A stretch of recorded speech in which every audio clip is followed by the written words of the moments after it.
안녕하세요 학생 여러분. 이번 시간부터는 본격적으로 진도를 나가보도록 하겠습니다. 온라인 강의만큼 한 번에 많은 진도보다는 되도록이면 소단원 하나씩 나가도록 할게요.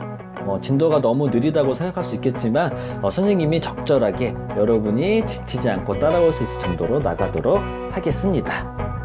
그럼 한번 수업에 들어가 보겠습니다. 이 부분은 시범 강의 때 한번 나갔지만 복습한다는 개념으로 한 번 더 들어주시면 감사하겠습니다. 지금부터 하는 내용은 시험 범위이며 선생님이 사용한 단어 설명에서 당연히 시험 문제가 출제됩니다. 집중해서 들어야 손해를 안 보겠죠? 자, 들어가 봅시다. 오늘도 OT 때 영상과 마찬가지로 총 4개의 채팅방을 통해 수업을 진행하도록 할게요. 첫 번째 채팅방에서는 우리 생활과 화학의 연관성에 대해 간단히 알아볼 거고요. 두 번째 채팅방에서는 화학이 식량 부족 문제를 어떻게 해결했는지에 대해 배우고, 세 번째 채팅방에서는 우리를 발전시킨 화학, 마지막 채팅방에서는 주거 문제 해결에 기여한 화학에 대해 배워보고 오늘 수업을 마치도록 하겠습니다. 그럼 첫 번째 채팅방에 들어가 볼까요? 선생님, 우리 생활과 화학이 많은 연관성이 있나요? 그럼요.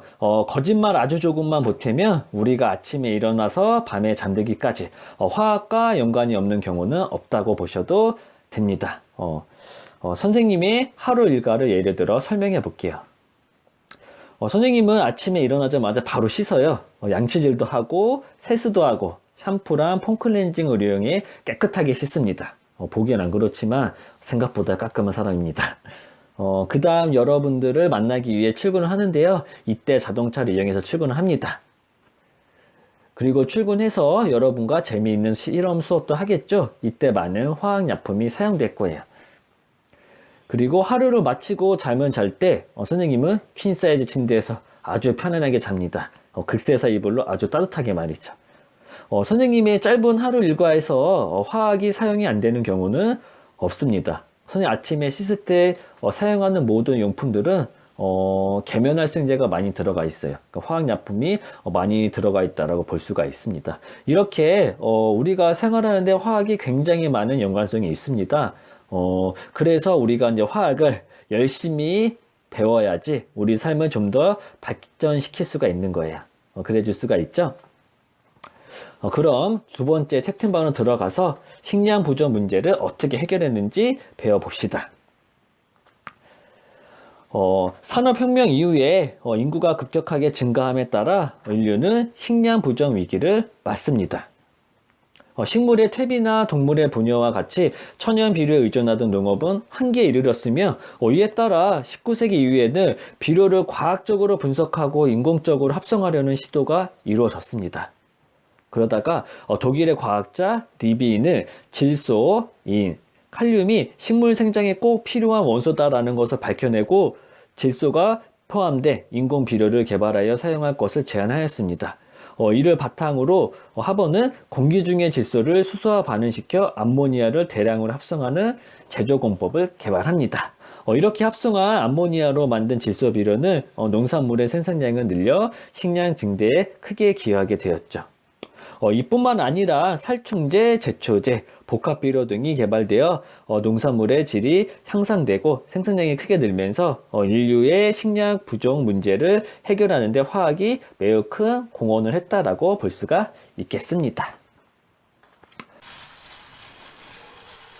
그럼 우리가 암모니아 합성이 왜 중요한지 선생님이 화학 반응식을 통해서 한번 설명을 해보도록 하겠습니다. 하버랑 보슈라는 과학자가 질소랑 어떤 거랑 결합시켜서 수소랑 반응을 시켜서 이렇게 암모니아를 합성시키는 공정을 완성시킵니다. 이 화학 반응식을 한번 완성시켜 보면 이런 식으로 우리가 나타낼 수가 있는 건데요. 우리가 쉽게 생각을 해보면 우리 공기 중에 어떤 게 굉장히 많냐면 질소 기체, 공기를 차지하고 있는 가장 큰 비율을 차지하고 있는 거고요. 소량이지만 수소 기체도 공기 중에 존재를 합니다. 그럼 선생님, 요 질소 기체랑 수소 기체를 만나서 자연적으로 이렇게 될 수도 있지 않나요? 그러면 굳이 그러한 공정이 필요 없는 거 아닌가요? 이렇게 여러분들이 이제 질문을 할 수가 있을 텐데요. 질소 같은 경우는 우리 뒤에 이제 분자 구조에서 더 자세하게 다루겠지만 이렇게 삼중 결합을 하고 있습니다. 수소는 이렇게 단일 결합을 하고 있고요. 이 삼중 결합 같은 경우는 굉장히 강한 결합이다라고 볼 수가 있어요.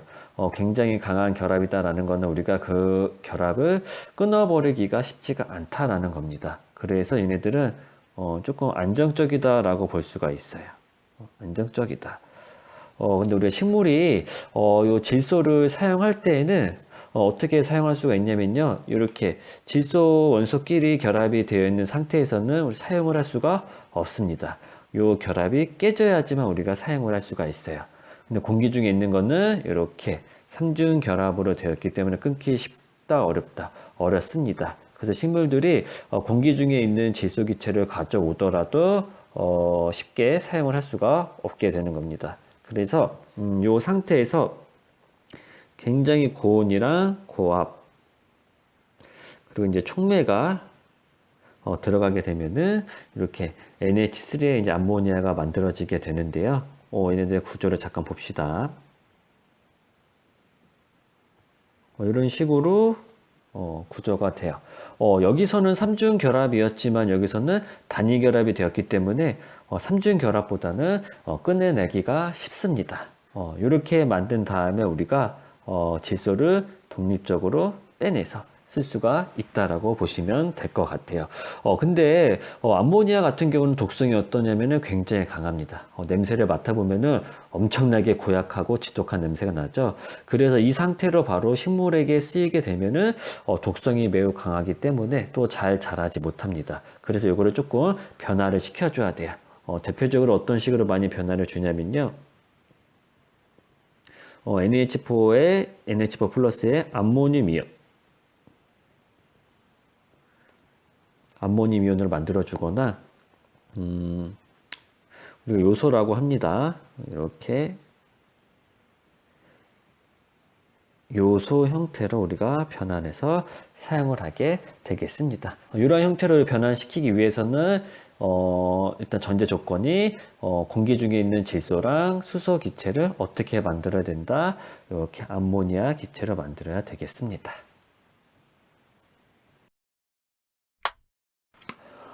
이제 어느덧 수업의 중반인 세 번째 채팅방에 들어왔네요. 이 채팅방에서는 의료 발전에 기여한 화학에 대해 한번 배워보도록 하겠습니다. 의료 발전의 1등 공신은 캐러더스와 퍼킨 두 과학자가 있었기에 가능했는데요. 다음 사진을 통해서 한번 우리가 더 자세하게 한번 알아보도록 합시다. 지금 이 사진은 캐러더스와 과학자들이 나일론을 합성하는 모습과 나일론으로 만든 스타킹을 홍보하는 박람회 사진입니다.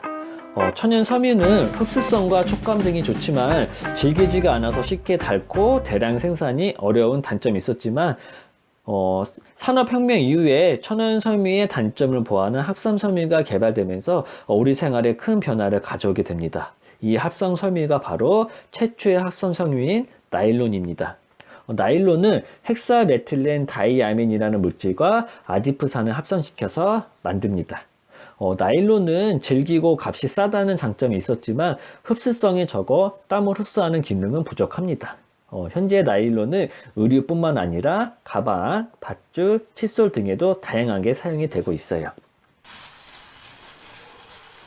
네, 선생님이 나일론의 합성에 대해서 조금 더 자세하게 설명을 하고 넘어가도록 하겠습니다.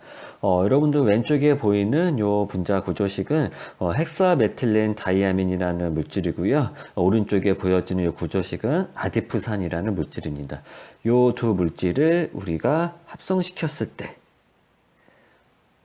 어떤 게 만들어지냐면은 나일론이 만들어집니다. 이제 얘네가 어떻게 만들어지냐면요. 여기 보시면 여기 있는 질소랑 수소와 결합이 끊어지고요. 이쪽에 있는 OH랑 탄소의 결합이 끊어집니다. 그래서 얘네들이 빠져나오게 돼요. H 그리고 HO, OH. 뭔가 얘네들 합쳐볼까요? 그러면은 H2O가 됩니다. 얘 뭐죠? 물이죠. 그러면은 나일론 합성 반응 같은 경우에는 요 헥사메틸렌 다이아민이라는 물질이랑 아디프산이 만나서 어떤 거를 일단 만들어낸다? 요 물을 빼내는 반응이다라고 볼 수가 있어요. 이러한 화학 반응식을 우리가 뭐라고 부르냐면은 탈수 축합 반응이다라고 합니다. 축합 반응이랑 첨가 반응 같은 경우에는 고분자 화학에서 조금 기본적으로 배워야 될 부분인데요. 요거는 등교 계약을 하게 되면은 선생님이 조금 더 자세하게 설명을 하도록 하겠습니다. 이렇게 탈수 축합 반응이 일어나면서 물이 빠져나오게 돼요. 그러면은 요놈은 어떻게 된다라고 볼 수가 있냐면은 없어진다라고 볼 수가 있겠죠. 그러면서 질소랑 탄소가 이렇게 다시 결합이 됩니다. 그러면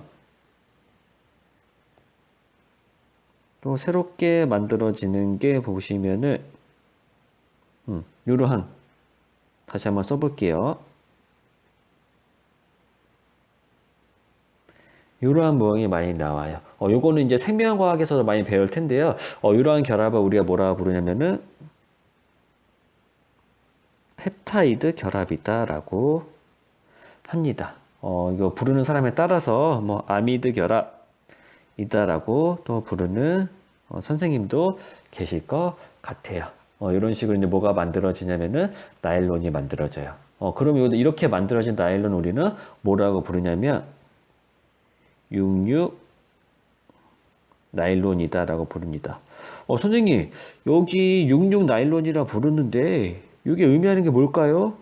뭔가요? 이게 의미하는 게 뭐냐면요. 6. 이게 다 탄소수를 의미합니다. 일단 헥사메틸렌 다이아민을 보시면은 요 탄소가 몇 개 있냐면은 6개가 있죠. 오른쪽에 아디프산에서도 보시면 일단 여기 탄소 1개, 여기 탄소 1개, 그리고 여기에 탄소가 몇 개 있냐면은 4개가 있어요. 총 6개가 있죠. 그래서 6개의 탄소를 가지고 있는 물질이랑 6개의 탄소가 가지고 있는 물질이랑 결합을 해서 만들었다라고 해서 뭐라고 부르냐면 요 66 나일론이다라고 부릅니다.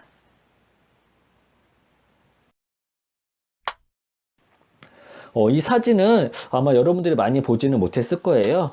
바로 영국의 유기화학자 퍼킨의 모습입니다. 퍼킨은 의류를 염색시키는 열명인 모브를 최초로 합성시킨 과학자예요. 우리가 원하는 색깔의 의류를 만드는데 아주 1등 공신의 역할을 한 과학자라고 볼 수가 있죠. 이렇게 캐러더스가 합성한 합성섬유인 나일론, 퍼킨이 합성한 합성연료인 모브를 바탕으로 현재 다양한 기능성 의류가 제작되고 사용되고 있습니다. 옷에 관심이 많은 선생님으로서는 굉장히 고마운 과학자들이라고 생각이 되네요. 자, 드디어 오늘 수업의 마지막 채팅창으로 들어왔습니다. 현재 우리가 다양한 주거 형태의 주거 환경에서 생활할 수 있었던 이유에 대해서 설명을 해보도록 할게요. 앞서 설명한 식량 부족 문제의 원인은 급격한 인구 증가가 있었습니다.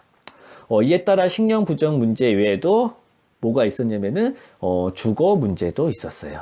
그러니까 생활할 수 있는 주거 공간이 부족하게 됐었던 거죠. 그래서 대규모 주거 공간이 필요하게 됐습니다.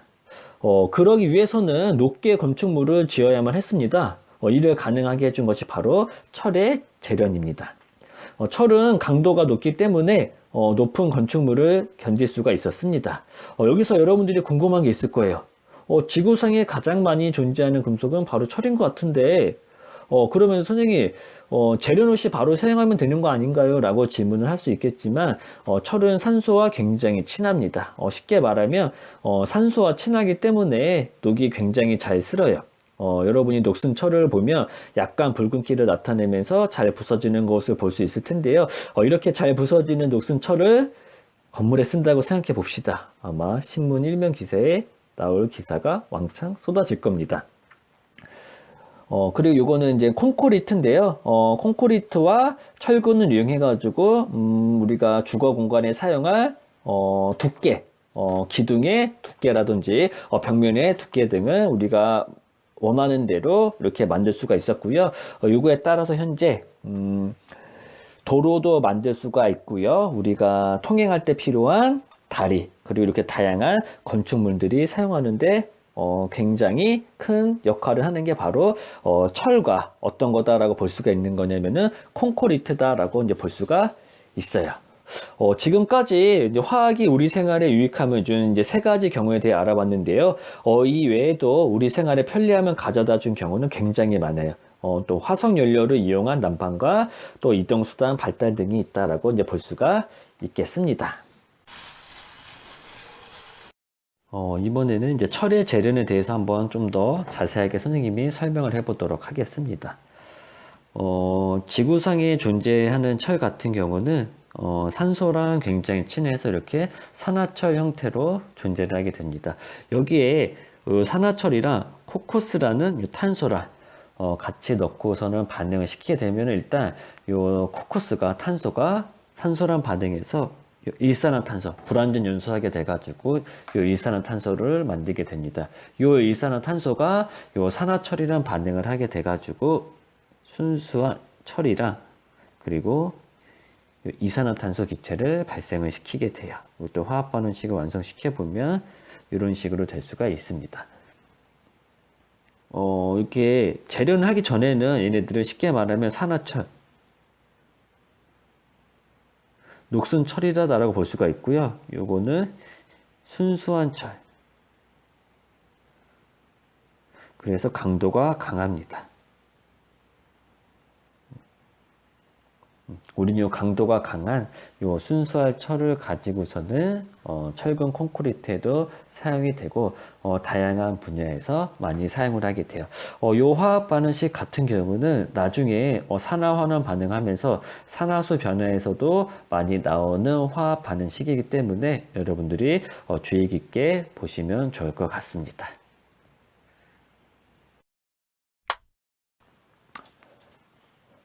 다음 시간에는 탄소 화합물의 유용성에 대해 한번 더 자세하게 배워보도록 하겠습니다. 오늘 수업 듣느라고 고생하였고요. 다음 시간에 보도록 할게요. 감사합니다.